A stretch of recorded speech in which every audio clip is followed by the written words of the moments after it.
We've dropped taxes and regulation during the Bush administration.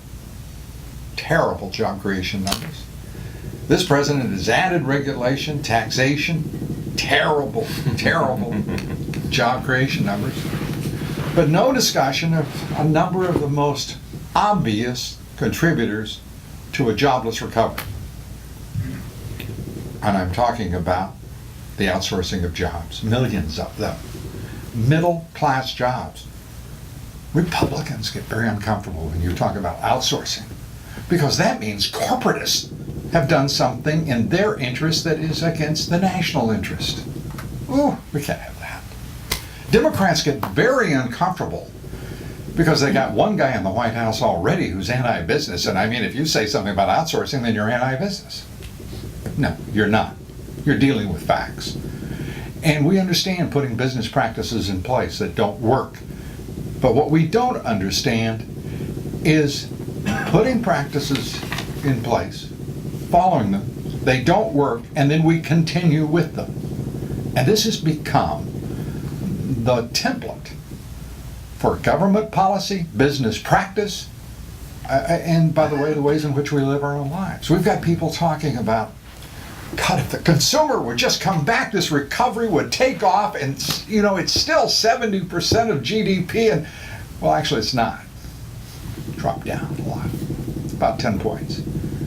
And the fact is, why in the world don't we want individuals in this society doing what we watch our corporations doing? Our businesses, what any small businessman or woman would do. How about this? Would you please manage to save some money? Would you be stewards of the resources that you can earn and gather and save? Can you please tell the consumer, tear up those credit, oh God, we can't say that. If we say tear up those credit cards, my God, you know what we're really saying? We're saying that we're not going to have advertisers from credit card companies that are mighty big advertisers. You'll notice during the Super Bowl. We can't do that. And we can't say, as Republicans, you know, I think we really need to give working men and women a little more time off. Because Europeans, you know, those European socialists, with all that productivity, and by the way, the other thing they have are immense savings, and I'm talking about not the Mediterranean or Southern European countries. You know, we've got to be honest about this.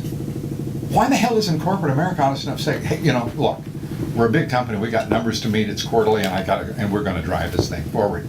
But I've got to compete in the world, so I'm going to take the cheapest labor I can find, and we're on our way to Bangladesh and screw everybody in Middletown, America. That's what they've said. But instead, why not say, you know, I really want everybody to earn a living wage. I want you to save money. I don't want you to be a crazy consumer. I don't want you buying a house with 5% down or nothing down, because you will be at risk. I want you to save some money. You know, there's nothing wrong with that layaway plan. People sort of snickered at that in the national liberal media during the Great Recession, right? Did you notice that? There was a lot of them resorting to layaway. Oh, well, that's crazy. I'm all about instant gratification. Give me that sucker. You know? So, you want to know where we went wrong? We went wrong when we quit being honest. And right now, Americans who forever have had as the hallmarks of their character straightforwardness, plain-spokenness, ingenuity, great energy, towering work ethic, morality, we have become a different people. And that's where we went wrong.